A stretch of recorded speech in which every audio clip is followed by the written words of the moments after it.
এই আয়াতের অর্থ কি? বলেন, মালিক ইয়াউমিদ্দিনের অর্থ কি? জোরে বলেন, সমস্যা না বললেন। মালিক ইয়াউমিদ্দিনের অর্থ কি? মালিক ইয়াউমিদ্দিনের অর্থ আমি আল্লাহ বিচার দিনের মালিক। কি অর্থ কি? বিচার দিবসের মালিক। মালিক ইয়াউমিদ্দিন, আল্লাহ বিচার দিবসের মালিক। কারণ বিচার দিবসে যিনি বিচার করবেন, কিন্তু তিনি বললেন মালিক ইয়াউমিদ্দিন, আমি আল্লাহ বিচার দিনের মালিক, বিচার দিবসের মালিক। বলেন তো, দুনিয়াতে যারা এই হাইকোর্ট, জজ কোর্ট, সুপ্রিম কোর্টে যারা বিচার করে এদেরকে মালিক বলা হয় না বিচারক বলা হয়? এদেরকে বিচারক বলা হয়। আল্লাহ কিন্তু বললেন না যে আমি বিচার দিবসের বিচারক। আল্লাহ কি তাই বলছেন? আল্লাহ বলছে আমি বিচার দিবসের মালিক। তার মানে মালিক আর বিচারকের মধ্যে কোনো পার্থক্য আছে না? নাই, পার্থক্য রয়েছে। কারণ আপনার দুনিয়াতে যারা বিচার পরিচালনা করে, জজ কোর্ট, হাইকোর্ট, সুপ্রিম কোর্টে যারা বিচারক রয়েছে, এরা যে বিচার কার্য পরিচালনা করে, নিশ্চয়ই এদেরকে সংবিধান অনুপাতে বিচারের ফয়সালা দিতে হবে। কি করতে হবে? যেই রাষ্ট্রে বিচার করুক না কেন, সেই রাষ্ট্রের সংবিধান অনুপাতে তাদেরকে বিচার কার্য করতে হবে। সংবিধানের বাইরে তাদের বিচার করার ক্ষমতা দেওয়া হয়নি। এই জন্য দুনিয়াতে যারা জজ কোর্ট, সুপ্রিম কোর্ট, হাইকোর্টের যারা বিচার করে, এদেরকে বলা হয় বিচারক। আল্লাহ কিন্তু মালিক ইয়াউমিদ্দিন, বিচার দিনের বিচারক নন, তিনি বিচার দিনের মালিক। মালিক আর বিচারকের মধ্যে পার্থক্য কি?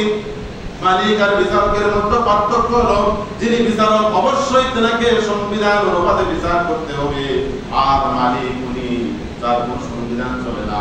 কারণ এই পৃথিবীতে কোনো বান্দা একদিনও সালাত আদায় করে নাই, যৌবনকালে সালাত আদায় করে না, রমজানের রোজা পালন করে নাই, কিন্তু এমন কোন ভালো কাজ করেছে যা আল্লাহ রাব্বুল আলামিনের কাছে পছন্দ হয়েছে। আল্লাহ রাব্বুল আলামিন যদি বিচারক হতো আর সংবিধান পরিপক্ক অনুযায়ী বিচার করা করতো, তাহলে নিঃসন্দেহে ব্যক্তিরা জাহান্নামে যেতে হতো। কিন্তু আল্লাহ দেখবেন যে আমার বান্দা পৃথিবীতে কি করেছে, আমার হুকুম পালন করে নাই, ভালো মতো করতে পারে নাই, কিন্তু আমার সাথে শিরক করে নাই। কি করে নাই? আমার সাথে শিরক করে নাই। আল্লাহ রাব্বুল আলামিন বলেন মালিক ইয়াউমিদ্দিন, আমি বিচার দিনের মালিক। সেই সময় আল্লাহ রাব্বুল আলামিন কোন বান্দাকে ইচ্ছা করে তার জিন্দেগীর যত অপরাধ ছিল সমস্ত অপরাধগুলো ক্ষমা করে দিয়ে এই বান্দাকে যদি জান্নাতি ঘোষণা করে দেন, দুনিয়ার মানুষের কারো কোনো করার কিছু আছে?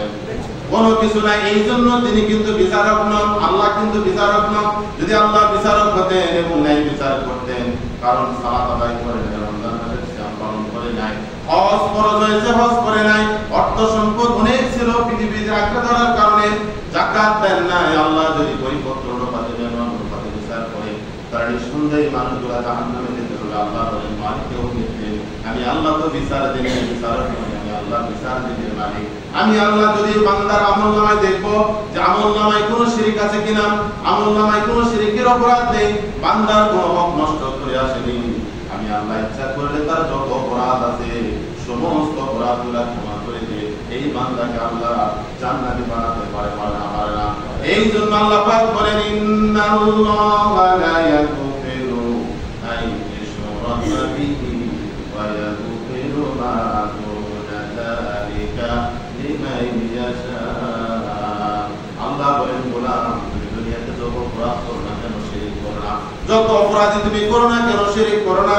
যদি তুমি শিরক ব্যতীত যত বড় অপরাধ নিয়ে আসো না কেন, যত বড় অপরাধ নিয়ে আসো না কেন, অপরাধ নিয়ে আসলে আমি আল্লাহ তার চেয়ে বড় করে আমি তোমার সামনে দাঁড়াইবো এবং আমি আল্লাহ যদি ইচ্ছা করি তোমার জীবনের সব অপরাধগুলো ক্ষমা করে দিই। আমি আল্লাহ তোমাকে